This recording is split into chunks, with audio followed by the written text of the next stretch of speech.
The iron shod hooves struck sparks from the mountain stones as Zurkara urged the stolen warhorse faster through the darkness. Her braided black hair streaming behind her like a war banner while blood seeped through the ceremonial silk, binding her ribs where her own brother had struck her for refusing to speak the vows. Behind her, she could hear the distant war drums of her clan calling for her capture and return, but she did not slow, did not look back, because somewhere ahead in these borderlands lived the only human who had ever shown her kindness. And if she was going to die tonight for her defiance, she wanted to die having seen his face one more time. The horse stumbled on loose scree and Zurkara hissed through her tusks, pain lancing through her side as she gripped the reins tighter. She had not ridden in 3 months, not since her father had confined her to the women's quarters to prepare for the marriage alliance. Her muscles screamed in protest. Her ceremonial robes were shredded at the hem, and the golden marriage collar meant to mark her as belonging to warlord Betrothal hung heavy and hateful around her throat. She had tried to pry it off during the first desperate miles of her flight, but the metal was spelled shut until the marriage rites were complete. So she wore it still, this symbol of her captivity, this mark of her value as a political tool rather than a person. The moon rose higher as the mountain path descended into gentler hills, and Zurkara's desperation began to war with uncertainty. It had been 4 years since that spring day when she had found the human soldier bleeding in a ravine near the borderlands. 4 years since she had dragged him to shelter and fed him from her own rations while his leg healed enough to walk. He had been a scout, separated from his unit during a skirmish between human settlers and orc raiders. She had been 15, still learning the warrior's path, still believing that honor and mercy were virtues her people valued. He had told her his name was Thomas Ryder, and he had not screamed or called her monster when she appeared over him. Instead, he had looked at her with eyes the color of summer earth and said thank you in her own language, the words clumsy but sincere. For 3 weeks, she had brought him food, water, bandages stolen from her clan's supplies. They had talked in the purple twilight hours when she could slip away from her training. He had told her about his family's farm in the valleys below, about fields of wheat and a red barn and apple trees his grandfather had planted. She had told him about the stars, about orc legends, about her dream of traveling beyond the mountains to see the ocean. When his leg had healed enough to travel, she had guided him to the border under cover of darkness and watched him disappear into the human lands. He had looked back once, raised his hand in farewell, and she had felt something crack open in her chest, something bright and painful and wonderful. She had never told anyone, not her brothers, not her sisters, not her closest friends. The penalty for aiding a human enemy was death or exile, and she had not been ready to lose everything, but she had thought of him. Through every long day of weapons training and every tedious lesson in clan politics, she had thought of Thomas Ryder and his kind eyes, and the way he had shared his last piece of dried meat with her, even though he was the one who needed the strength. She had thought of him when her father announced her betrothal to Betrothal, a cruel warlord twice her age who collected wives like trophies and had already beaten his previous 3 into silent submission. She had thought of him tonight when she stood in the ceremonial circle with Betrothal's meaty hand crushing her wrist and realized that if she spoke the vows, she would never be free again. So she had not spoken them. She had spat at Betrothal's feet instead, and when he had struck her hard enough to crack ribs, she had kicked him in the stones and run. Her brother Mazuk had caught her at the horse lines, had tried to drag her back, had driven his knife between her ribs when she fought him. But she was her father's daughter, trained since childhood in combat, and she had twisted away before he could strike a killing blow. She had vaulted onto Betrothal's own warhorse, the finest beast in the clan, and galloped into the night while chaos erupted behind her. Now, hours later, exhaustion dragged at her bones and blood loss made her vision swim with dark spots. The horse was tiring too, its sides heaving with effort. Zurkara knew she could not ride much further. She needed shelter, water, time to bind her wound properly before infection set in. Most of all, she needed to find Thomas Ryder's farm before her clan's hunters found her. The problem was she had only the vaguest idea where to look. He had pointed west toward the lowlands, had mentioned a town called Millbrook as the nearest settlement. She had been riding west for hours, and dawn was beginning to paint the eastern sky with fingers of pink and gold. In daylight, she would be hideously visible. A green-skinned orc woman in bloodied wedding silks riding a war horse marked with Grathok's sigil. Every human farmer would take up arms against her. Every patrol would hunt her down. The thought made her want to laugh bitterly. She had fled an orc marriage only to ride into human lands where she would be killed on sight. What had she been thinking? That Thomas Ryder would welcome her. That he even remembered her. 4 years was a long time. He had probably married some human girl by now, probably had children, probably never thought about the orc warrior who had saved his life. But she had nowhere else to go. Behind her was death or slavery. Ahead was at least the memory of kindness, the ghost of a connection, the faint hope that she mattered to someone somewhere in this world. The horse stumbled again, and this time Zurkara felt the animal's exhaustion in the way it struggled to recover its footing.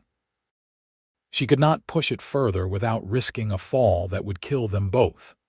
Reluctantly, she guided the horse off the path and into a copse of pine trees where shadows still pooled thick and concealing. She slid from the saddle and nearly collapsed as her injured side screamed in protest.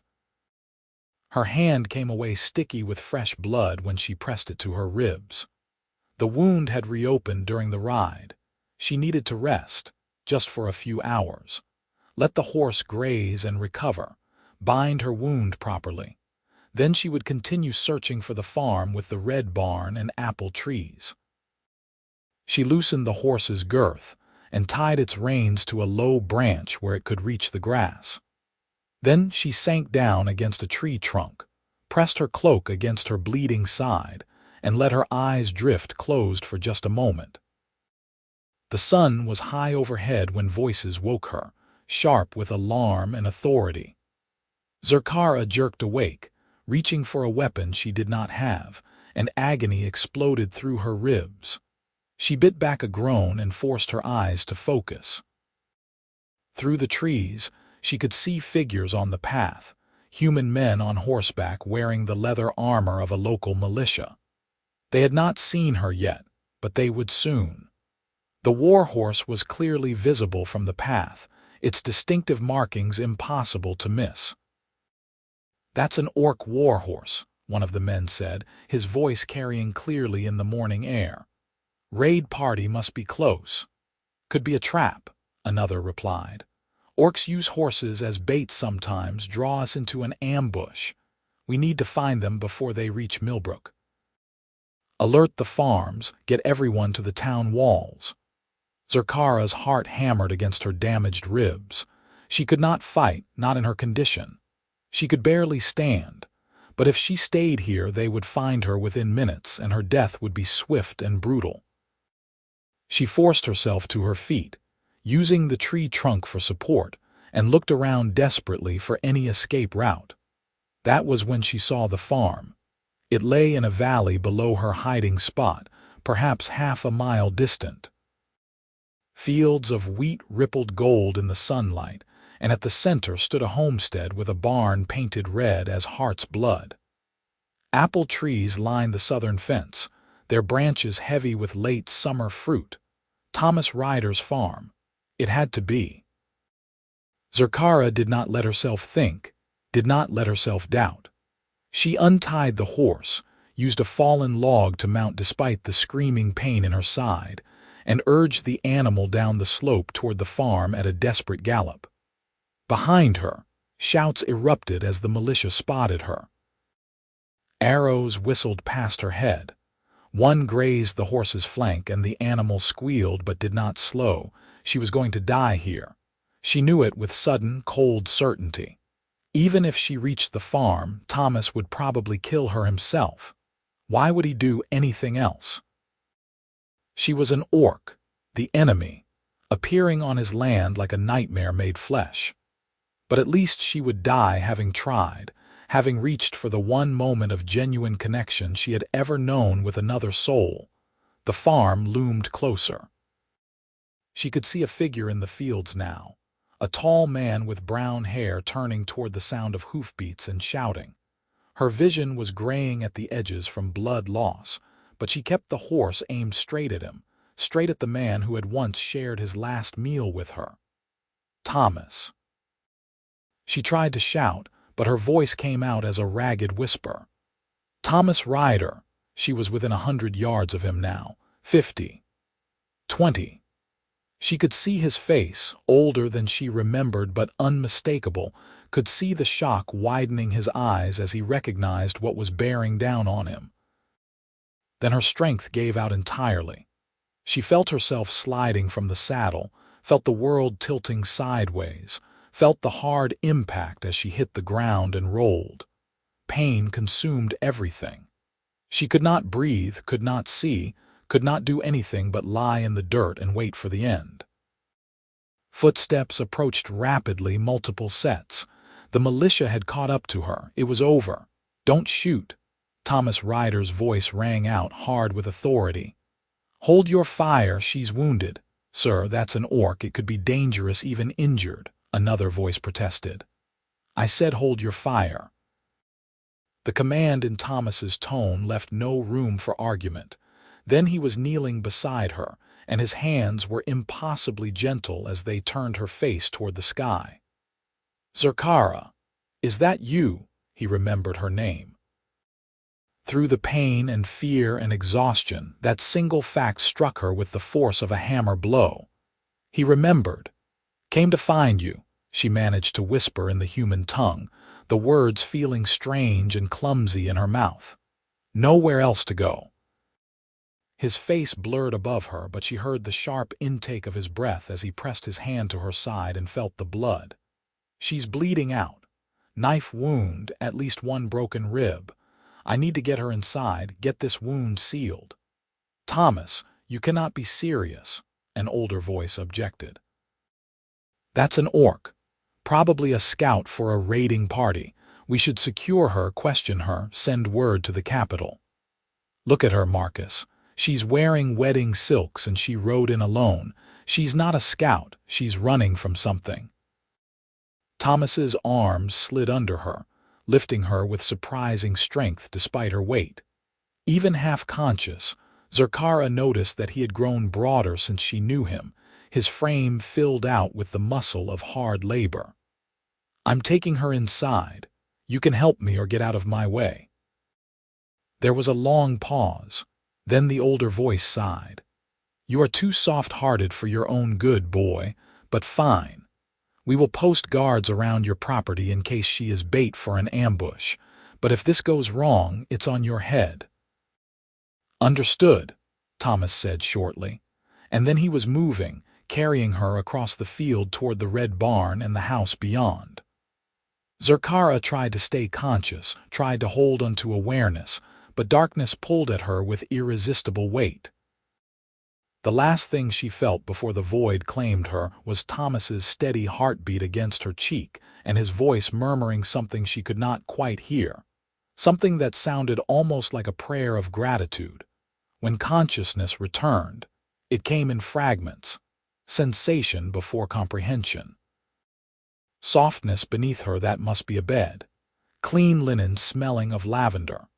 Cool air on her skin, which meant someone had removed her bloodied wedding silks.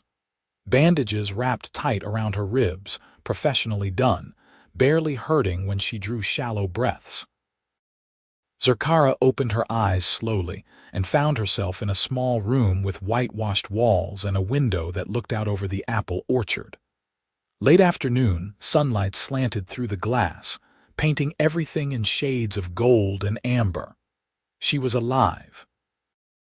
Against all probability, she was alive and clean and bandaged and lying in an actual bed instead of dying in the dirt. "You are awake." Thomas's voice came from her left, and she turned her head to find him sitting in a chair beside the bed, his elbows on his knees and his face drawn with exhaustion. He looked like he had not slept, though she had no idea how much time had passed. "How do you feel?" "Like I was stabbed by my brother and rode half the night," Zurkara said, her voice rough as gravel. "But alive, which is more than I expected." Something complicated flickered across his face, too quick for her to read. "Your brother stabbed you for refusing to marry a warlord who beats his wives." The words came out flat and emotionless, but her hand moved unconsciously to her throat where the marriage collar still rested, cold and heavy. "He did not take my refusal well." Thomas's gaze followed the gesture, and his jaw tightened when he saw the collar. "That looks uncomfortable." "It is meant to be. It cannot be removed until the marriage is complete, unless the groom releases me or I kill him." She tried to sit up and immediately regretted it as pain stabbed through her side. Thomas's hand steadied her, helping her lean back against the pillows he hastily arranged. His touch was careful, respectful, nothing like Grathok's crushing grip.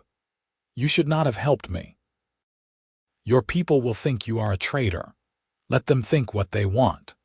He moved away to pour water from a pitcher on the nightstand, brought it to her lips and helped her drink.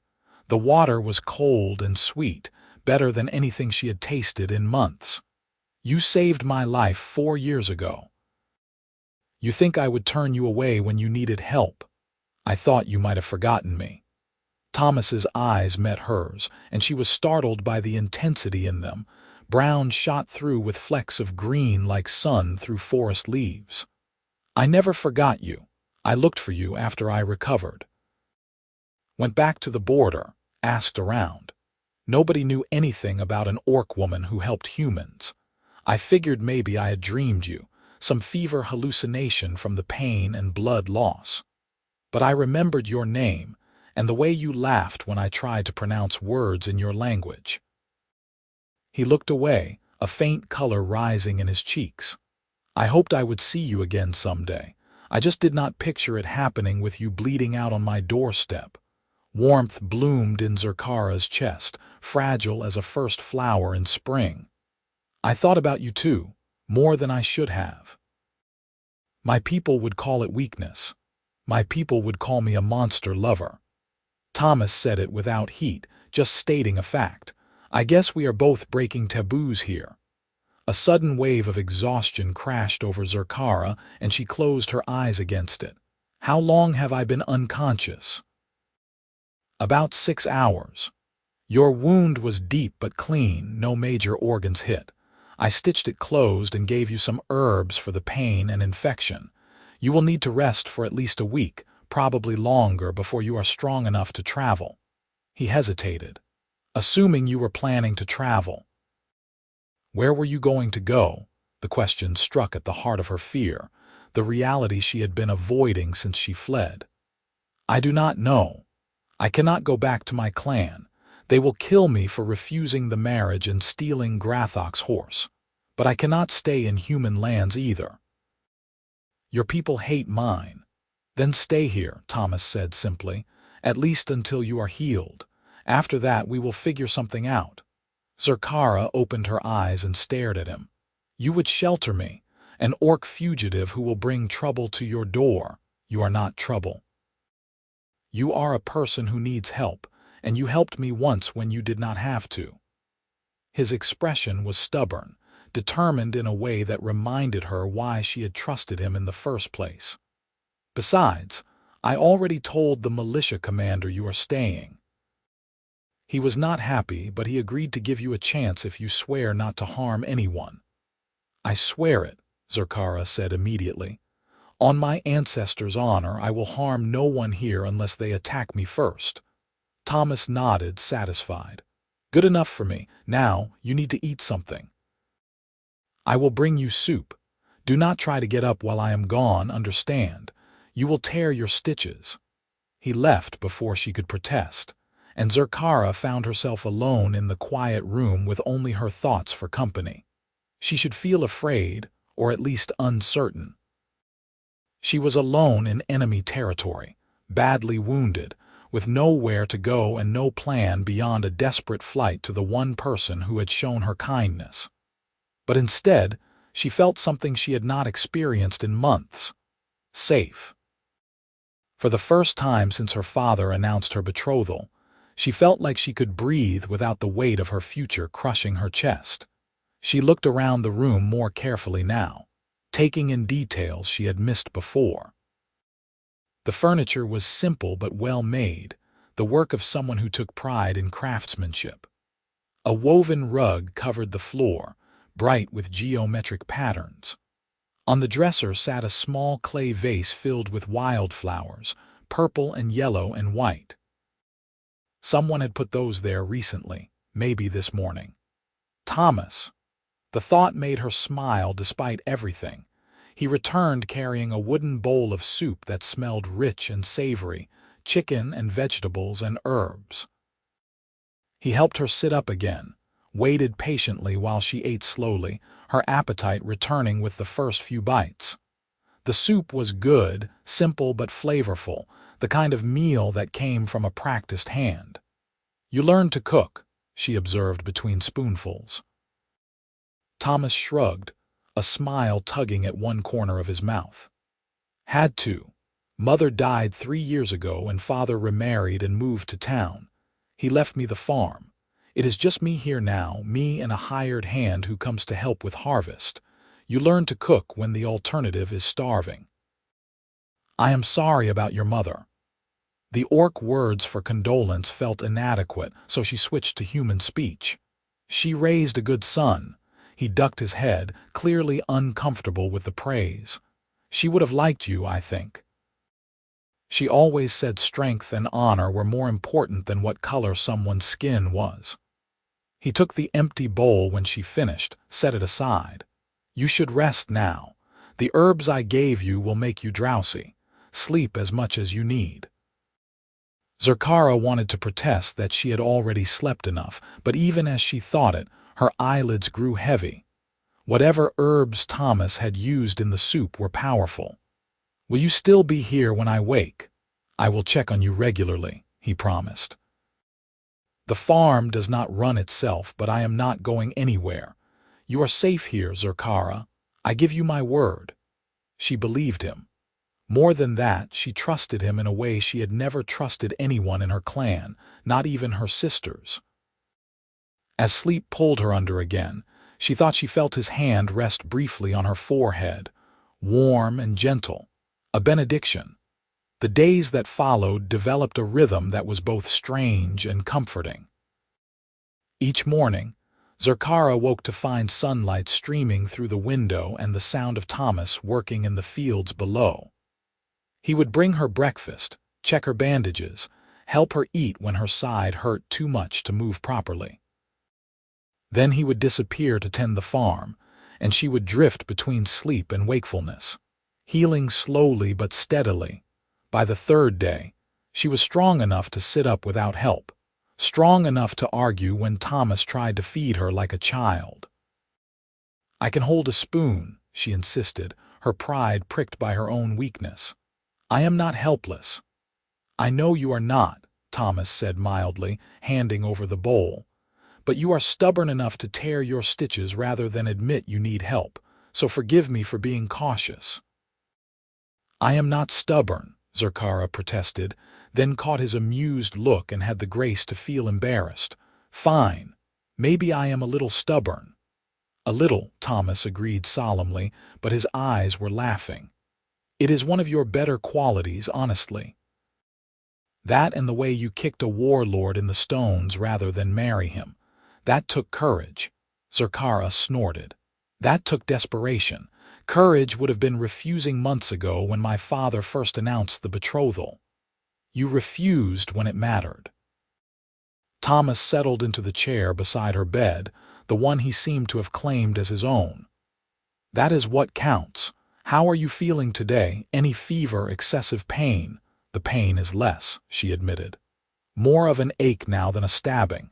The herbs you gave me help, good. That means no infection.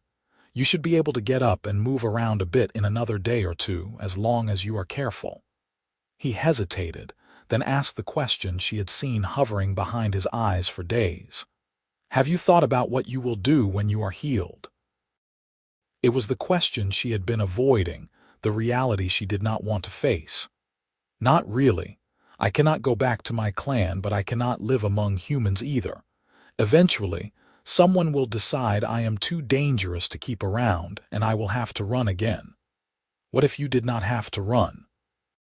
Thomas leaned forward, his expression serious. What if you stayed here, helped me with the farm? I could use an extra pair of hands, especially come harvest time, and you would have shelter, food, protection. Zurkara stared at him. You want me to stay, permanently, if you want to. I know it is not perfect. Some of the neighbors will never accept you and we will have to be careful. But you would be free here, Zurkara. No one forcing you into marriages you do not want, no one beating you for having your own thoughts. Is that not worth something? It was worth everything. It was worth more than she knew how to express. But fear held her tongue, the old familiar fear of hoping for too much, of reaching for something and having it snatched away. Why would you do this for me?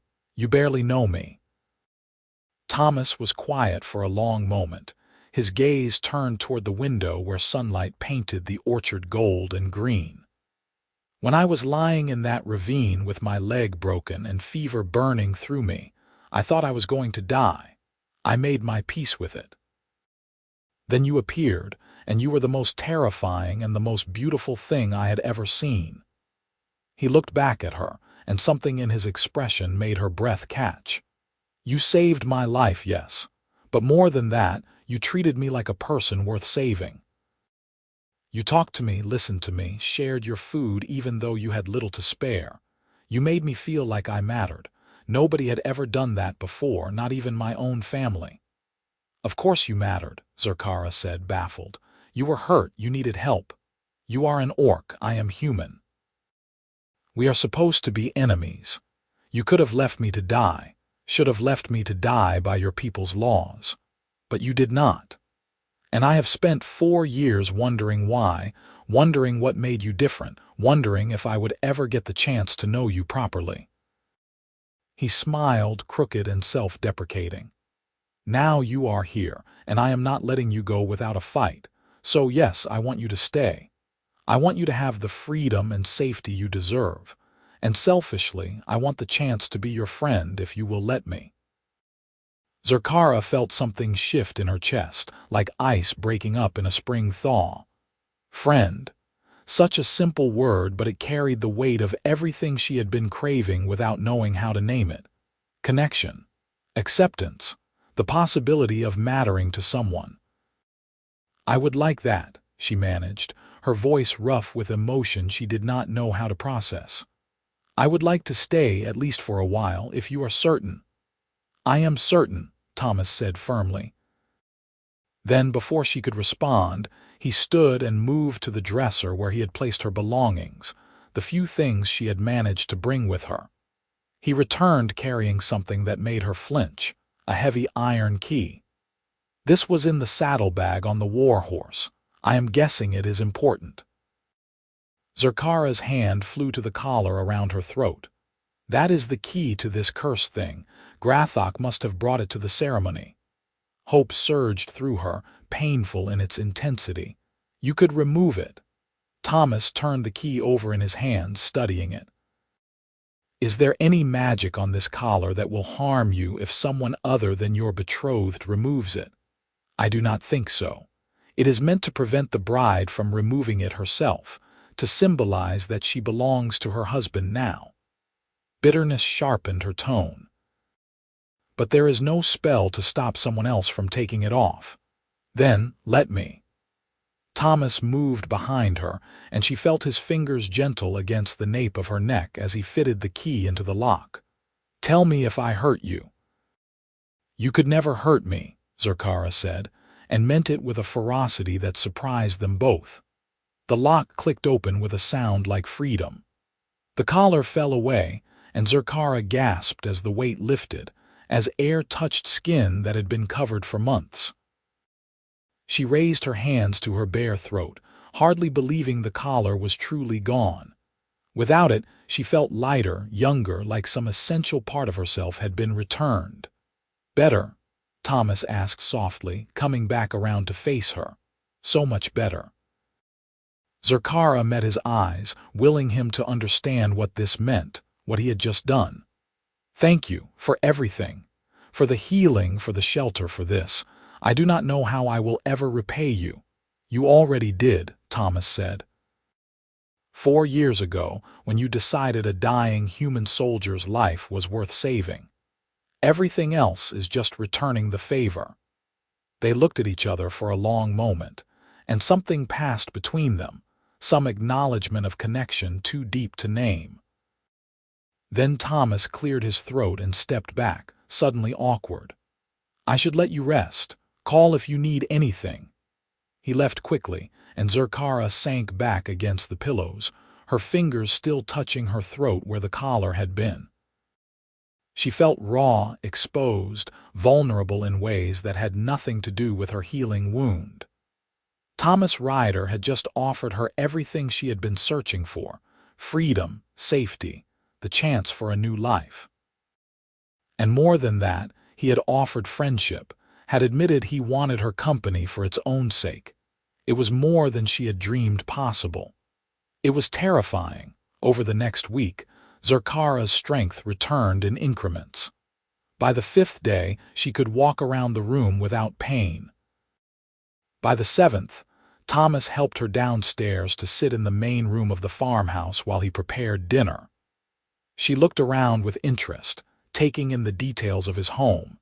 It was a simple dwelling, 2 rooms downstairs and 2 up, but everything was clean and well maintained. Dried herbs hung from the rafters. A large fireplace dominated one wall, clearly the heart of the home during winter. Shelves held books, more books than she had ever seen in one place, and when she asked about them, Thomas explained that his mother had been a teacher before she married, had insisted her children learn to read. You read? He asked, stirring a pot of stew that filled the room with savory scents. A little. My father believed warrior daughters should understand strategy and history, so he taught us basic literacy, but I never had access to many books. Zurkara watched him move around the kitchen with easy competence, chopping vegetables and adding them to the pot. What do you read? Everything I can get my hands on. History, philosophy, adventure stories, farming manuals. He grinned over his shoulder at her. When you spend your evenings alone, you either learn to enjoy books or go mad from boredom. You do not have friends in town. Thomas's expression shifted, becoming more guarded. Some. But I am not particularly popular there. I ask too many questions, challenge too many assumptions. And after I came back from the border telling stories about a kind orc woman who saved my life, well, he shrugged. People thought I had lost my mind. Orcs are monsters to them, nothing more. They could not accept that one might have shown mercy. I am sorry. Zurkara felt guilt settle heavy in her stomach. I have made your life harder. You have made my life more interesting, Thomas corrected. There is a difference. Besides, I would rather be alone with my integrity intact than popular among people who cannot see past their prejudices. The conviction in his voice startled her. You truly do not hate orcs, do you? Even after the border wars, even after everything my people have done to yours.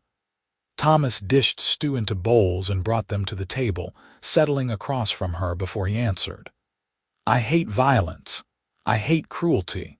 I hate when anyone, orc or human, hurts innocent people. But I do not hate entire peoples based on what species they were born as. He met her eyes steadily. The orcs who raided the borderlands and killed my friends were bad people, but you are not responsible for their actions any more than I am responsible for every crime committed by humans. You are just you, Zurkara, and I like you. The simplicity of it stole her breath. He liked her, not despite what she was, but including what she was, all of it wrapped up together. I like you too, she managed, more than I probably should. Something flickered in Thomas's expression, too quick to read. Why should you not like me? Because I am orc and you are human, and nothing good can come of caring across that divide. The words came out more bitter than she intended. My people would call me traitor. Yours already think you are mad. What kind of future is there in this? I do not know, Thomas admitted. But I stopped worrying about the future the day I nearly died in a ravine. All we have is now, this moment. And in this moment you are here, safe and healing. I am here, happy to have your company. Is that not enough? Zurkara wanted to say no, wanted to protect herself from the hope unfurling in her chest like spring leaves.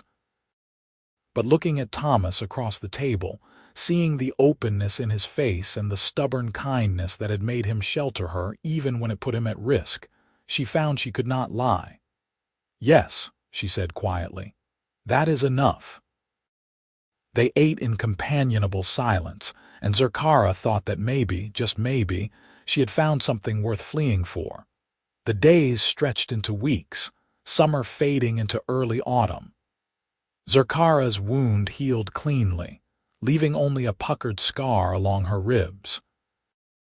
As her strength returned, she began helping Thomas with the farm work, at first just small tasks like weeding the kitchen garden, then more strenuous labor as her body remembered its warrior's conditioning. She learned that Thomas was a good farmer, patient and hardworking, but he had been struggling to manage everything alone. With her help, they brought in the wheat harvest and started preparing the fields for winter planting.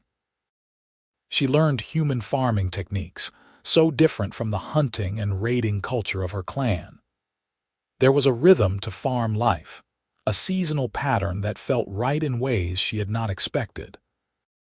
The work was hard but satisfying, and she fell into bed each night pleasantly exhausted, her body aching in good ways. Thomas had moved her to one of the upstairs bedrooms, giving her proper privacy and space of her own. Sometimes at night, she would hear him moving around downstairs or in his own room across the hall, and she would lie awake thinking about the door between them. Thin wood that seemed both barrier and comfort. The neighbors remained wary. Some refused to come near the farm at all once word spread that Thomas was sheltering an orc. Others came by with thinly veiled suspicion, finding excuses to check that Zurkara had not murdered Thomas in his sleep or burned the crops. She bore their scrutiny with patience, spoke respectfully when they addressed her, and tried to project calm harmlessness. It grated against her warrior's pride, but Thomas's trust was worth swallowing her anger. Only one neighbor showed anything approaching acceptance. His name was Marcus Reeves, the militia commander who had wanted to capture Zurkara that first day. He was an older man, grizzled and skeptical, but he came by once a week to check on things, and his hostility gradually thawed into grudging respect. "You work hard," he observed one afternoon, watching Zurkara repair a section of fence that had been damaged in a storm. "I will give you that. And you have not killed anyone yet, which is more than I expected from an orc." "My capacity for restraint surprises me too," Zurkara said dryly, hammering a nail with perhaps more force than necessary. "Especially when people keep expecting me to murder them." Marcus barked a laugh. "Fair enough. I suppose it must be tiresome being treated like a monster constantly." You have no idea. Thomas says you were a warrior in your clan. It was not quite a question, but Zurkara heard the curiosity beneath. What made you give that up? Zurkara set down her hammer and looked at the older man directly. I did not give it up. It was taken from me when I refused to become property. In my clan, women are warriors until they marry. Then they belong to their husbands, bear children, keep house. I was told I would marry a warlord known for brutality, that I should be grateful for the alliance. When I refused, they called it dishonor. I call it survival. Marcus was quiet for a long moment, studying her with eyes that had seen more than their share of violence. My daughter married a man who hit her. We did not know, not at first. When we found out, I wanted to kill him. But she begged me not to make trouble, said she had made her vows and had to honor them. She died 3 winters ago, fell down the stairs. He paused, his voice roughening. Or so he claimed. I never believed him. I am sorry, Zurkara said and meant it. That should not have happened to her. No, it should not have. Marcus picked up a section of fence railing, helped her position it. You were braver than she was. You ran. I am not brave, I was terrified. That is what bravery is, doing the right thing even when you are scared. He hammered in his side of the railing with practiced efficiency. Thomas is a good man. A bit naive, maybe, too trusting, but good. You could do worse than to stay here, build a life. Zurkara felt heat rise in her cheeks, a reaction she had not experienced since she was a child. Thomas and I are friends, nothing more. Marcus's look was knowing in a way that made her want to squirm. Sure you are, just like I am still 20 and spry. He gathered his tools, preparing to leave. Advice from an old soldier, girl, life is short and happiness is rare. Do not waste time pretending you do not want what you want. Thomas looks at you like you hung the moon, and you look at him the same way when you think no one is watching. If you have found something good in this mess of a world, hold on to it. He left before she could form a response, and Zurkara stood alone in the yard, her heart hammering against her ribs in a way that had nothing to do with physical exertion. Did Thomas really look at her that way? And more importantly, if Marcus could see how she looked at Thomas, did that mean Thomas knew too? The thought terrified her. She had been so careful to keep her growing feelings contained, so conscious of the impossibility of anything more than friendship between them. Thomas had given her shelter and safety, had treated her with kindness and respect. The last thing she wanted was to make him uncomfortable by revealing that somewhere between the wound healing and the harvest work, she had fallen hopelessly in love with him. Love. The word felt too big, too dangerous, but there was no other word for what she felt. She loved the way Thomas's eyes crinkled at the corners when he smiled. She loved his gentle hands that could stitch wounds and coax crops from stubborn soil. She loved his stubborn kindness, the way he refused to hate her people even though every social pressure demanded it. She loved the sound of his voice reading aloud on quiet evenings, loved the way he always saved her the first apple from each tree, loved how he never made her feel like a burden or an obligation. She loved him, and it was completely impossible, and she had no idea what to do about it. That night at dinner, she was quiet, pushing food around her plate while Thomas talked about his plans for winter planting. He noticed her distraction eventually, his words trailing off mid-sentence. Is something wrong? Are you not feeling well? I am fine, Zurkara said automatically, then caught herself. They had spent 2 months building trust, learning to be honest with each other. She owed him more than dismissive lies. Actually, I am confused. Marcus said something today that has me thinking. Marcus talks too much, Thomas said, but his expression had gone wary. What did he say? That I should not waste time pretending I do not want what I want. She forced herself to meet his eyes, to be brave in a way that had nothing to do with fighting. Thomas, Why did you really ask me to stay? And please do not say it was just returning a favor or needing farm help. I want the truth." Thomas set down his fork very carefully, and for a long moment he just looked at her, conflict clear in his face. Then he sighed. "Because the thought of you leaving made me feel like I was losing something precious. Because in 4 years, I never stopped thinking about you, never stopped hoping I would see you again. Because when you rode into my field bleeding and desperate, my first thought was not fear or surprise. It was thank God she is here, thank God she is alive." He ran a hand through his hair, making it stick up at odd angles. "Because I am halfway in love with you, Zurkara, and I have been since you first shared your rations with an enemy soldier in a ravine. There, that is the truth. I understand if it makes you uncomfortable. I will not push for anything more than friendship if that is all you want, but you asked for honesty, so there it is." The room seemed to tilt around her, the world reshaping itself into something new and terrifying and wonderful.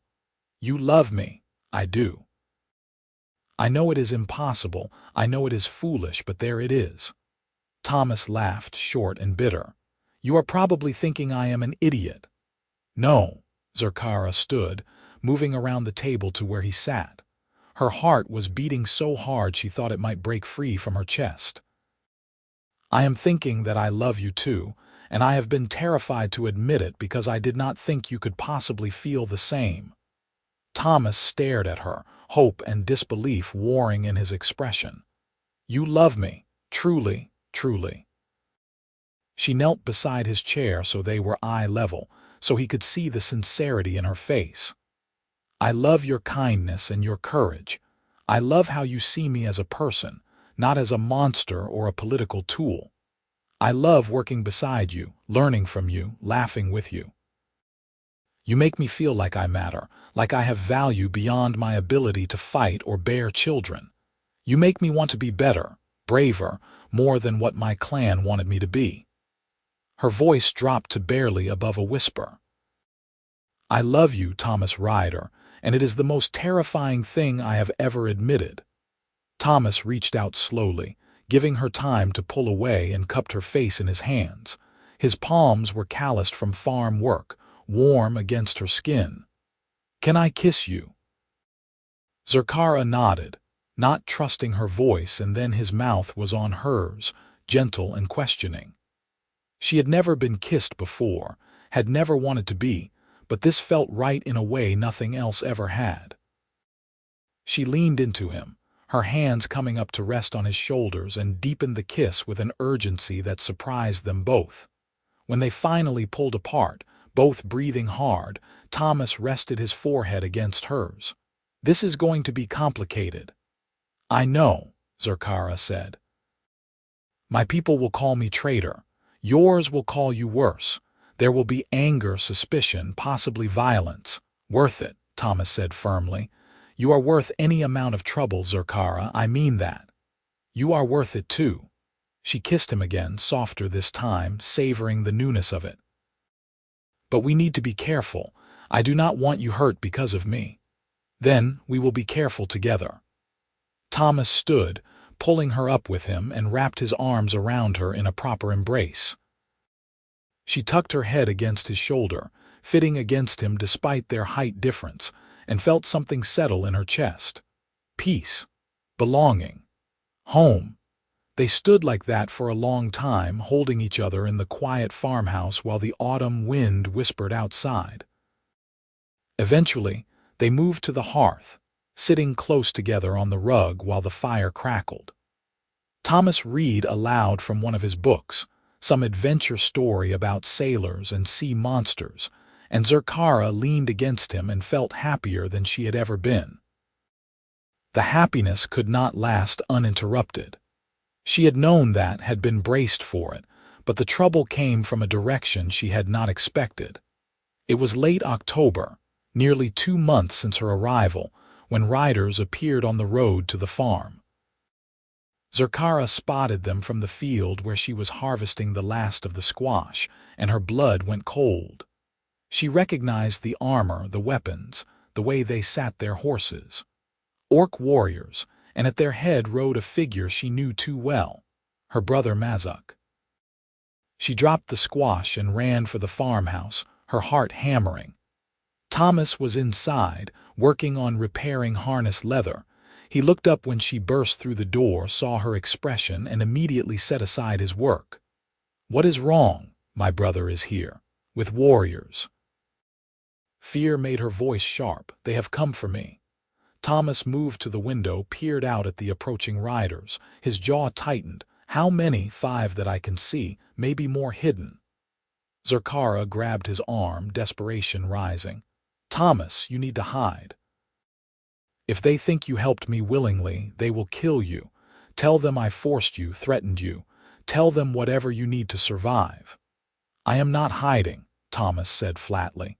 "And I am certainly not lying to save myself at your expense." He turned from the window and took her hands, his grip steady and strong. "We face this together, understand? I am not letting them take you. You cannot stop them. They are trained warriors and you are one man." She wanted to shake him to make him understand the danger. "Please, Thomas. I could not bear it if you died for me. And I could not live with myself if I let them drag you back to a man who beats women." He kissed her forehead quickly. "Trust me, I have an idea." Before she could argue further, hoofbeats sounded in the yard. Thomas squeezed her hands once more, then released her and went to open the door. Zurkara followed, positioning herself slightly behind him, her hand instinctively moving to her belt where a knife hung. She would not go easily. If they tried to take her, she would fight, and she would make sure Thomas had a chance to run. Mazuk dismounted, his bulk making the horse seem small by comparison. He was bigger than Zurkara remembered, his shoulders broad with muscle, his face harder. The scar she had given him during their fight still showed white against his green skin, cutting through his eyebrow. When he saw her in the doorway, his expression darkened. "Sister," he said in Orcish, the word dripping contempt, "you have led us on quite a chase." "I am not your sister anymore," Zurkara replied in the same language, keeping her voice level. "I renounced my clan when I refused the marriage. You have no claim on me." "That is not how Grathok sees it. He paid the bride price. You are his by right, and he wants you returned." Mazuk's gaze shifted to Thomas, and his lips curled back from his tusks in an expression that was not quite a smile. "This is the human you ran to, the soldier you saved years ago. Father always wondered who you had been sneaking off to see during your training years." "Leave him out of this," Zurkara said sharply. "He gave me shelter, nothing more. Your quarrel is with me." "Is it?" Mazuk took a step forward, deliberately threatening. "You stole Grathok's warhorse, shamed him before the entire clan. The bride price must be returned or the debt settled. Either you come back willingly, or I take you by force and kill the human for corrupting you." Thomas, who had been silent through this exchange, spoke up in accented but intelligible Orcish. "She did not corrupt easily, I assure you, and she is not going anywhere she does not choose to go." Mazuk's eyes widened slightly at hearing a human speak his language, then narrowed in anger. "You have no say in this, human. She is Orc business. She is a person, not business." Thomas moved to stand beside Zurkara, not in front of her but alongside her, a united front. "And she has chosen to stay here. If you try to take her by force, you will have to go through me. That can be arranged." Mazuk's hand moved to his weapon, and the other warriors shifted, ready for violence. "Wait." Zurkara stepped forward, putting herself between Thomas and her brother. "There is another way to settle this. Grathok claims I owe him a bride price debt. By clan law, that debt can be satisfied through combat. I challenge Grathok to single combat. If he wins, I return. If I win, the debt is void and I am free." Mazuk hesitated, clearly not having expected this. You know Grathok is twice your size and one of the finest warriors in the clan. I know. Do I seem concerned? Zurkara lifted her chin, channeling every ounce of warrior pride she possessed. Or has our clan become so weak that we no longer settle debts through honorable combat? Perhaps Grathok fears facing a woman who has already bested him once. The insult hit its mark. Mazuk's face darkened with anger, but she had backed him into a corner. To refuse her challenge would be to admit cowardice, which no orc warrior could tolerate. Fine. I will carry your challenge to Grathok. The combat will take place at the next full moon on neutral ground. If you do not appear, we will hunt you down and kill everyone who helped you. I will be there, Zurkara promised. You have my word. Mazuk remounted his horse, his warriors following suit. But before they rode off, he looked at Thomas with something almost like pity. If she wins, she will still be orc. You will still be human. You think your people will accept her. You think her people will forgive her for choosing you. You are both fools. Perhaps, Thomas said calmly, but we would rather be fools together than wise and alone. Mazuk shook his head in disgust and rode away, his warriors following. They watched until the group disappeared over the horizon, then Zurkara turned to Thomas, anger and fear warring in her chest. What were you thinking? You could have been killed, so could you, Thomas shot back. And I meant what I said, I am not letting them take you. His expression softened. But that was well done, the challenge. Do you really think you can beat Grathok? I have no idea, Zurkara admitted, the adrenaline draining from her system and leaving her shaky. He is bigger, stronger, more experienced, but I am faster and I fight to protect something I love. That has to count for something. Thomas pulled her into his arms, holding her tight. We have 3 weeks until the full moon. We use that time to train you, get you ready. Marcus was a soldier, he can help. We will figure this out. Zurkara wanted to believe him, wanted to feel the confidence he projected. But she had seen Grathok fight. She had watched him tear apart opponents who were bigger and meaner than her. The chance that she would survive this challenge was slim at best, but she had no choice. If she ran, they would hunt her forever, would hurt anyone who helped her. At least this way she had a chance to end it cleanly. And if she died, at least she would die free, having known what it was to be loved. The next 3 weeks passed in a blur of training and preparation. Marcus arrived the day after Mazuk's visit, summoned by Thomas's urgent message, and proved to be an unexpectedly valuable ally. He had fought orcs before, knew their tactics and weaknesses, and he drilled Zurkara relentlessly on technique and strategy. Grathok will try to use his size against you, Marcus explained, demonstrating with Thomas as a stand-in opponent. He will come at you hard, try to grab you and use his weight to pin you. Do not let him get a solid grip. Stay mobile, stay out of reach, make him chase you.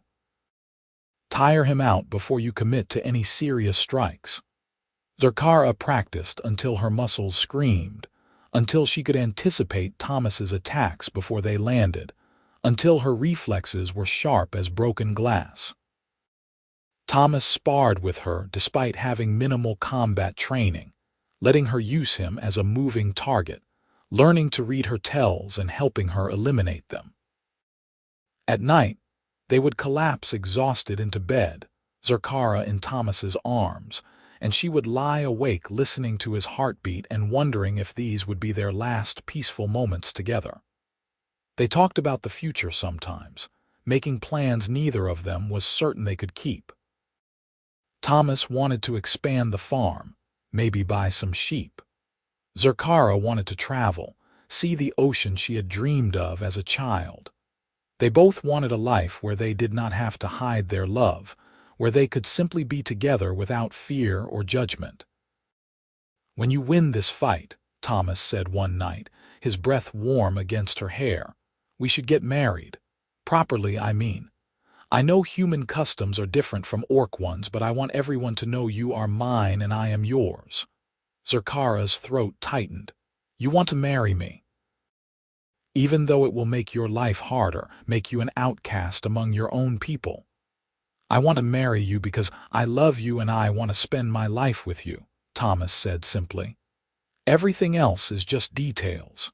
She kissed him, pouring all her love and fear and desperate hope into it. When I win this fight, she promised, I will marry you. We will figure out the rest together. The full moon rose bright and cold over the border meadow where clan law dictated challenges must be fought. Zurkara rode Thomas's horse, saving her strength for the battle ahead, with Thomas and Marcus flanking her. A few other humans had come as well, neighbors who had gradually warmed to Zurkara over the past months, wanting to show support even if they still harbored reservations about orcs in general. The meadow was already full of orcs when they arrived, warriors and civilians alike come to witness the challenge. Zurkara saw faces she recognized, people from her clan, and felt a complicated mix of nostalgia and anger. These were the people who had raised her, trained her, shared meals and stories and victories with her. They were also the people who had been willing to sell her to a brutal warlord to secure an alliance. Grathok waited in the center of the meadow, and Zurkara's stomach clenched at the sight of him. He had always been large, but seeing him now after months away, he seemed impossibly huge, a mountain of muscle and rage. The bruise she had given him the night of the betrothal had long since faded, but his pride was still visibly injured from the way she had humiliated him. He watched her approach with eyes like flint, and she knew he intended to make her death painful. Thomas helped her dismount, his hands lingering on her waist. "You can do this," he murmured. "You are the bravest person I have ever known." "If something goes wrong," Zurkara began, but Thomas cut her off with a fierce kiss. "Nothing will go wrong. You are going to win, and then we are going home to plan a wedding." He pressed something into her hand, and she looked down to find a small carved figure, a horse running free. "I made this for you, for luck." Zurkara tucked the figure into her belt, touched beyond words.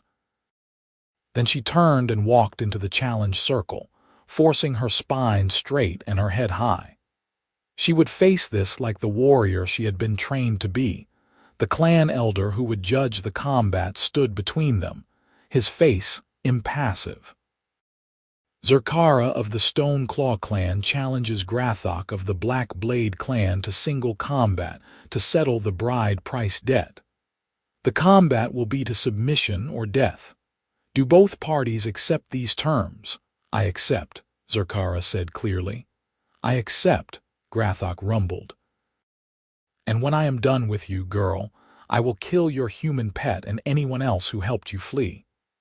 "You will do nothing of the sort," the elder said sharply. "Clan law forbids revenge against those not involved in the challenge. The human stays out of this." Grathok shrugged, unrepentant. "Assuming the human lives long enough to matter." The elder raised his hand. "Let the challenge begin." Grathok moved with surprising speed for his size, closing the distance and swinging a massive fist at her head. Zurkara ducked under it, feeling the wind of its passing, and rolled away. He followed immediately, giving her no time to recover, and she had to dodge twice more before she could create enough space to draw her borrowed sword. Marcus's training kicked in, and she forced herself to stay light on her feet, to move constantly, to make Grathok chase her around the circle. He was fast, but his sheer mass meant he could not change direction as quickly as she could. She darted in when he overextended, scored a shallow cut along his ribs, then retreated before he could retaliate. The fight developed a rhythm, Grathok attacking with brutal power, while Zurkara evaded and countered with precision strikes. None of her hits were deep enough to seriously injure him, but they accumulated, dozens of small wounds that slowly bled his strength. His breath grew labored, his movements fractionally slower. Her own body ached from constant motion, from the jarring impacts when she could not quite avoid his blows entirely, but she kept moving, kept dancing just out of reach. Then Grathok changed tactics. Instead of chasing her, he stopped in the center of the circle and waited, his chest heaving. "Come on, girl. Stop running and fight me properly." It was a taunt, meant to goad her into attacking recklessly. Zurkara knew better than to take the bait, but she also knew she could not avoid him forever. Eventually, her stamina would fail, and then he would have her. She needed to end this soon while she still had the strength. She feinted left, then came in right, aiming for the inside of his thigh where a major artery ran close to the surface. Grathok anticipated the move, twisted aside, and his hand shot out faster than she expected. His fingers closed around her wrist like an iron manacle, and then he was pulling her toward him, his other hand reaching for her throat. Zurkara panicked for a split second, then remembered another piece of Marcus's training. She went with the pull instead of fighting it, used Grathok's own momentum to propel herself forward, and drove her knee into his groin with all the force she could muster. Grathok's eyes went wide, and he made a noise like a dying bear, his grip on her wrist loosening just enough. She twisted free, spun behind him, and kicked the back of his knee. He went down hard, and before he could recover, she had her sword against his throat. "Yield," she demanded, breathing hard. "It is over." Grathok glared up at her with pure hatred. For a moment she thought he would refuse, would make her kill him. Then, reluctantly, he nodded. "I yield." The elder's voice rang out across the meadow. "The challenge is satisfied. Zurkara of the Stone Claw clan is victorious. The bride price debt is void." A roar went up from the watching crowd, some cheering, others shouting in anger. Zurkara barely heard any of it. She stepped back from Grathok, her sword still ready in case he tried anything, and looked across the circle to where Thomas stood. His face was bright with relief and pride, and she felt an answering joy surge through her chest. She had won. She was free. Grathok climbed to his feet, clutching his groin and glaring murder at her. "This changes nothing. You are still clanless, still without honor. You and your human will be outcasts forever." "I know," Zurkara said, "and I do not care. I would rather be an outcast with him than honored among people who treat women as property." She turned her back on Grathok, on her clan, on everything she had once been, and walked toward Thomas. He met her halfway, catching her in his arms and lifting her off her feet despite her weight. She wrapped her arms around his neck and kissed him in front of everyone, human and orc alike, claiming him as publicly and thoroughly as he claimed her. When they finally broke apart, both grinning like fools, Marcus was there with their horses. "We should leave before anyone decides clan law is more flexible than advertised," he advised. "Congratulations, by the way, that was well fought." "Thank you," Zurkara said, "for everything. Your training saved my life." "You saved your own life with skill and courage," Marcus corrected. "I just gave you a few pointers." He nodded to Thomas. "Take her home, boy. I will make sure no one follows you." The ride back to the farm felt surreal, like passing through a dream. Zurkara kept expecting to wake up, to find herself back in the marriage circle with Grathok's hand crushing her wrist. But the night air was cold and real against her face. Thomas's hand was warm in hers, and the future stretched out ahead of them full of possibility. When they reached the farm, Thomas helped her down from her horse and held her close for a long moment, just breathing in the reality of her safety. "I was so scared," he admitted. "When he grabbed you, I thought my heart would stop. But I won," Zurkara reminded him. "We won. I am free, Thomas." "Truly free." "You are," he agreed. Then he dropped to one knee right there in the yard, still holding her hand, and looked up at her with such love that it stole her breath. "Zurkara, will you marry me? Will you build a life with me here against all reason and social pressure? Will you let me love you for as long as we both live?" Tears stung her eyes, hot and unexpected. "Yes," she managed through the tightness in her throat. "Yes, 1,000 times yes." Thomas stood and kissed her, and in that moment everything was perfect. They had won their freedom. They had each other.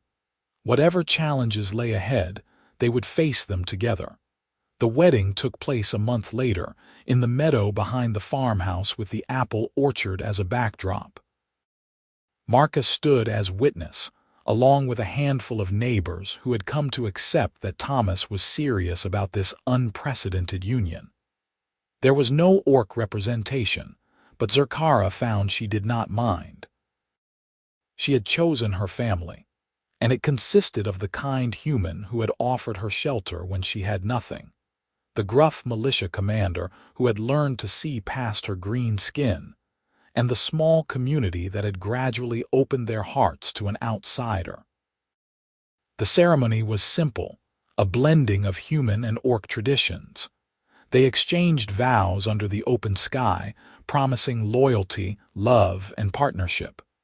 Thomas gave her a ring, silver worked with a running horse design. She gave him a braided cord to wear around his wrist, woven from her own hair in the orc tradition. When the informal priest declared them married, they kissed to cheers and applause, and Zurkara felt joy so intense it was almost painful. The celebration afterward was modest but heartfelt, with food and music and dancing. Marcus got drunk and told embarrassing stories about Thomas as a boy. Thomas's father and stepmother arrived late, but made an effort to be gracious, and his stepmother even complimented Zurkara's strength in winning the challenge. As the sun set and fireflies began to dance in the orchard, Zurkara stood with Thomas's arm around her waist and felt, for the first time in her life, like she truly belonged somewhere. That night, in the privacy of their bedroom, they came together as husband and wife with tenderness and passion. Thomas was gentle, mindful of her relative inexperience, and Zurkara discovered that physical love could be joyful, could be a celebration of connection rather than an act of dominance or duty. They learned each other's bodies with wonder and care, and when they finally lay tangled together in the aftermath, Zurkara felt more complete than she had thought possible. "I love you," Thomas murmured against her hair. "My brave, beautiful wife." "I love you too," Zurkara replied. "My kind, stubborn husband." They fell asleep wrapped around each other, and Zurkara dreamed of oceans and horizons, of freedom and possibility, of a future built on love rather than obligation.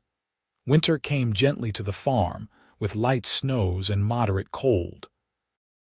Thomas and Zurkara fell into a rhythm of partnership, sharing the work and decisions equally. She learned more about human farming techniques, about preserving food and managing livestock. He learned some of the orc stories and songs she had grown up with, and on long winter evenings, he would ask her to teach him more of her language. They were not without challenges. Some neighbors never warmed to Zurkara, and there were occasional incidents of harassment or threats. Once, someone threw a rock through their window with a note calling them both traitors to their species. Thomas reported it to Marcus, who cracked down hard on anyone making trouble, but the underlying prejudice remained. Zurkara also struggled with moments of grief for the clan and family she had lost. Despite everything, they had been her people, and walking away had left a wound that was slow to heal. Thomas held her through the hard nights when homesickness struck, reminded her that family was what you built, not just what you were born into. In early spring, Zurkara discovered she was pregnant. The revelation came as a shock, though in retrospect it should not have been surprising. She had been feeling tired and nauseated for weeks, had missed 2 monthly cycles, but she had attributed it to stress and the lingering effects of her injury. When the elderly midwife from town confirmed the pregnancy, Zurkara felt a complicated rush of emotions: joy, terror, wonder, fear. Thomas's reaction was uncomplicated delight. He spun her around the kitchen despite her protests, talking excitedly about expanding the house to make room for a nursery, about teaching their child to read and farm and be kind to everyone regardless of species. His enthusiasm was infectious, and Zurkara found her own fear giving way to hope. They were creating something new, a family that bridged the divide between human and orc. Their child would be living proof that love could transcend prejudice. The pregnancy progressed smoothly, and as Zurkara's belly swelled with new life, she felt herself changing in ways that went beyond the physical. She became softer, more open, more willing to hope for a peaceful future. Thomas treated her like she was made of glass, constantly fussing over her health and comfort until she had to remind him that orc women did not become fragile just because they were carrying children. In the autumn, exactly 1 year after Zurkara had ridden into Thomas's field bleeding and desperate, she gave birth to a daughter. The labor was long and difficult, but when the midwife finally placed the baby in her arms, Zurkara felt a love so fierce it was almost violent. The child was perfect, her skin a soft greenish tan that blended both parents, her eyes dark and curious, tiny tusks just barely visible at the corners of her mouth. "She is beautiful," Thomas breathed, sitting beside Zurkara on the bed and touching their daughter's tiny hand with one gentle finger. "What should we name her?" Zurkara had been thinking about this for months. "Mira," she said. "It means peace in my language and hope in yours." "Mira," Thomas repeated, testing the name. "Mira Ryder, I love it." They sat together, the three of them, while sunrise painted the room in shades of gold and pink. Outside, Marcus and a few neighbors waited anxiously for news. The midwife would tell them the baby was healthy, that both mother and child had survived. Some would celebrate. Some would grumble about half-breed abominations. But in that quiet room, none of that mattered.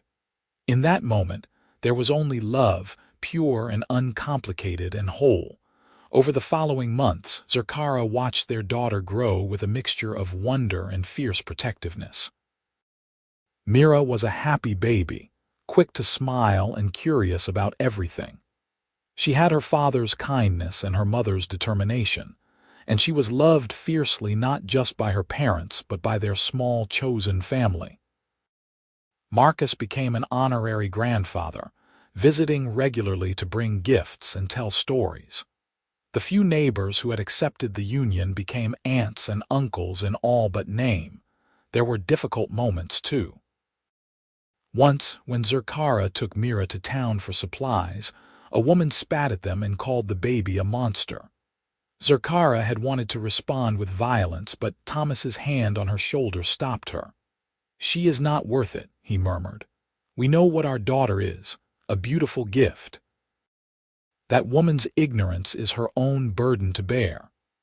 Zurkara learned to hold her tongue, to walk away from provocation, to let their happiness speak louder than others' hatred.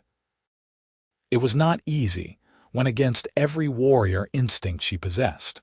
But she did it for Mira, so their daughter would grow up seeing peaceful conflict resolution rather than violence as the first response. As Mira grew into a toddler, Zurkara began to dream bigger. She and Thomas talked about starting a school, somewhere children like Mira could learn that difference was not something to fear. They talked about breeding programs to create crops that grew better in both human and orc territories, fostering trade and cooperation. They talked about a future where their daughter would not have to choose between her two heritages, where being both orc and human would be celebrated rather than condemned. It was an ambitious dream, maybe an impossible one. But Zurkara had already done the impossible once when she fled her betrothal and rode straight to the man who had shown her kindness. She had survived challenges that should have killed her, built a life in a place where she should not belong, found love that transcended every social barrier designed to keep them apart. If she could do all that, surely she could help build a better future for her daughter and others like her. 2 years after Mira's birth, on a bright spring morning, Zurkara stood in the orchard with Thomas, watching their daughter toddle between the apple trees and laughing as she tried to catch butterflies. The trees were in full bloom, the air sweet with pollen and promise. In the distance, the first of Marcus's grandsons was helping plant seeds for the new community garden project Thomas had spearheaded.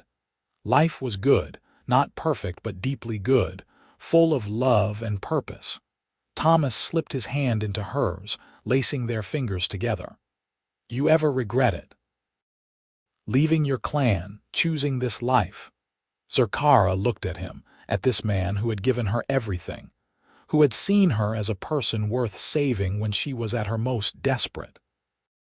She thought about the girl she had been, trapped in a future she had not chosen, surrounded by people who valued her only for her utility. She thought about the woman she had become, free and loved and fighting for a better world. "Never," she said firmly.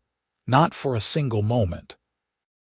Mira shrieked with delight as she finally caught a butterfly, then immediately opened her hands to let it go, watching with wonder as it flew away.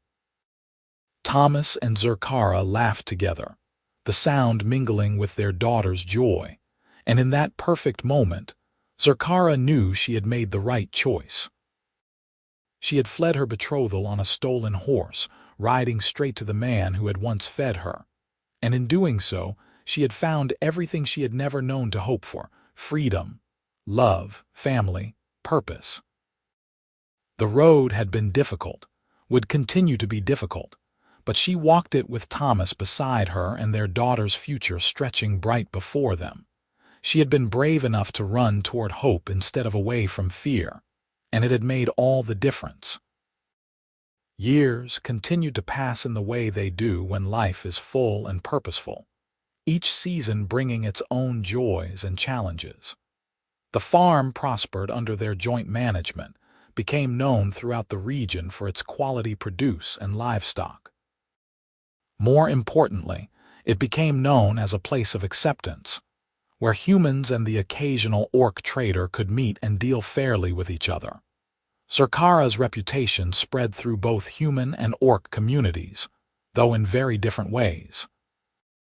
Among humans, she was increasingly seen as an exception to the orc stereotype, proof that individuals could transcend their species' reputation. Among orcs, she was both pariah and secret inspiration, a cautionary tale of defiance but also a whisper of possibility for those trapped in situations they could not escape. Sometimes, late at night, she would find notes tucked into fence posts or hidden in the barn, messages from other orc women asking for advice, for help, for hope. She answered what she could, offering shelter to the few who managed to flee north, helping them start new lives in human territories. It was dangerous work, but Thomas supported her completely, understanding that her freedom was incomplete while others remained trapped. Mira grew into a bright, confident child who inherited the best traits of both her parents. She had Zurkara's strength and courage, Thomas's kindness and curiosity. The children in town who had been taught by their parents to hate orcs learned through playing with Mira that difference was not dangerous. She became a bridge in ways her parents had hoped but hardly dared to believe possible. When Mira was 5, a delegation of orcs appeared at the border, requesting a meeting with Zurkara. Thomas insisted on accompanying her, despite the risk, and together they rode to the neutral ground where challenges were fought. The delegation was led by an older female orc Zurkara, recognized as one of the clan's elder warriors, a woman named Grisha who had taught her knife fighting as a child. Grisha's face was weathered with age and battle, but her eyes were sharp as she studied Zurkara. "You have caused quite a disturbance, child," Grisha said without preamble. "Word of your defiance has spread. In the 3 years since you fled, 5 other women have refused marriages. 2 have died for it. 3 escaped and disappeared, presumably following your path north." Zurkara felt a chill at the mention of deaths, but she kept her voice steady.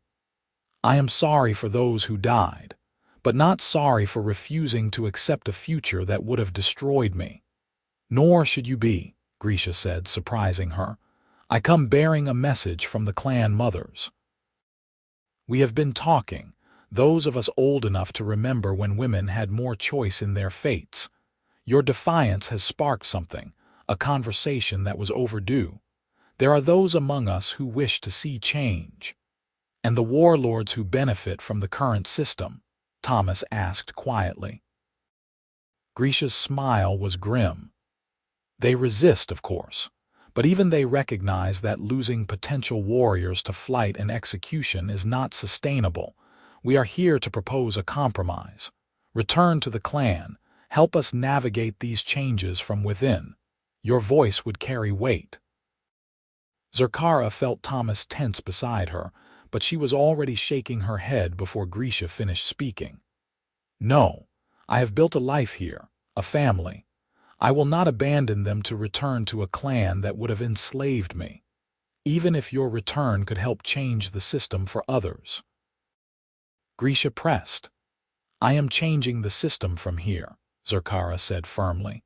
"By proving that a different life is possible, by showing that humans and orcs can coexist and love each other, by raising a daughter who belongs to both worlds and neither. That is my contribution. If the clan wants my advice, they can send messages, but I am not going back." Grisha studied her for a long moment, then nodded slowly. "I thought you would say that, and perhaps you are right. Perhaps the most powerful act of defiance is building a visible alternative." She turned to Thomas. "You take good care of her, human. She is precious, more than you likely know." "I know exactly how precious she is," Thomas replied, "and I will protect her and our daughter with my life." The delegation left, and Zurkara felt a weight lift from her shoulders that she had not realized she was carrying. The clan had acknowledged her choice, had not tried to force her return. It was not forgiveness, not acceptance, but it was a kind of peace. "That went better than expected," Thomas observed as they rode home. "It did," Zurkara agreed. "But the real work continues here, building something better one day at a time." More years passed and their family grew. Mira gained 2 younger siblings, a brother named Kale and another sister named Lyra, both healthy half-orc children who were loved and accepted by the community that had learned to see past its prejudices. The school Zurkara and Thomas had dreamed of became a reality, a small building near their farm where children of all species could learn together. Trade routes opened between human settlements and orc territories, facilitated by Zurkara's reputation and Marcus's connections. Slowly, painfully, attitudes began to shift on both sides. It was not a transformation, not yet, but it was movement in the right direction. On their 10th wedding anniversary, Thomas and Zurkara stood on a hill overlooking their farm, watching their children play in the orchard below while the sun set in a glory of orange and gold. The red barn was showing its age, needing paint and some structural repairs, but it still stood strong, a symbol of everything they had built together. "You remember the day you rode into my field?" Thomas asked, his arm around her waist. "I remember thinking I was going to die," Zurkara said. "I remember being terrified and desperate and half convinced I had made the worst mistake of my life. And now," she leaned into him, solid and warm and home, Now I know it was the best decision I ever made, fleeing to you, trusting you, choosing love over fear. Everything good in my life came from that moment of desperate courage. Everything good in my life came from you being brave enough to save a stupid soldier who got separated from his unit," Thomas countered. "We saved each other, Zurkara. We keep saving each other every day." It was true. In the decades since she had fled her betrothal, they had built a life that was richer and fuller than either had imagined possible. They had faced prejudice, violence, loss, and fear together, and they had emerged stronger for it. Their love had not made the world perfect, but it had made their corner of it better, had created ripples that spread farther than they could measure. "I love you," Zurkara said, the words still new and precious even after 10 years of speaking them. "Thank you for seeing me, for feeding me, for giving me a reason to hope." "I love you too," Thomas replied. "Thank you for being brave enough to ride to me when you needed help. Thank you for staying, for building this life with me, for our beautiful children and impossible dreams." They kissed as the sun sank below the horizon, and in the gathering twilight, their children's laughter rang out like bells. Below them, the farm lay peaceful and prosperous. Beyond it, the world continued its slow, difficult change toward something better. Zurkara had fled her betrothal on a stolen horse, riding straight to the man who had once fed her when she was young and desperate and trying to do the right thing. In him, she had found not just shelter but partnership, not just safety but love, not just a refuge but a home. She had run toward hope, and hope had welcomed her with open arms and gentle hands, and a stubborn refusal to let prejudice dictate the shape of happiness. And in the end, that had made all the difference. They had built a family, a farm, a community, and a future that honored both their heritages while transcending the limitations of either. Their story became a legend told in both human and orc territories, a tale of courage and love that inspired others to question their assumptions and reach across divides. But for Zurkara and Thomas, it was simply their life, messy and beautiful and real, filled with the ordinary magic of shared meals and children's laughter and hands clasped together through joy and sorrow alike. She had been an orc bride who fled her betrothal. Now she was a farmer, a mother, a teacher, a bridge builder, and most importantly, a woman who had chosen her own fate and found love in the process. And as the stars emerged overhead and Thomas pulled her close, Zurkara thought that if she could go back and tell her younger self anything, it would be this: be brave enough to run toward what you want, not just away from what you fear. The man who fed you once will feed you always, and the life you build together will be worth every risk, every challenge, every moment of doubt. Love will be enough, because you will make it enough through patience and courage and stubborn refusal to give up on each other. And someday, years from now, you will stand on a hill watching your children play and realize that the desperate flight on a stolen horse was not the end of your story, but the beginning of the best chapter. The one where you finally got to choose your own path and walk it with someone who saw you not as a tool or a burden or a monster, but as a person worth saving, worth knowing, worth loving forever.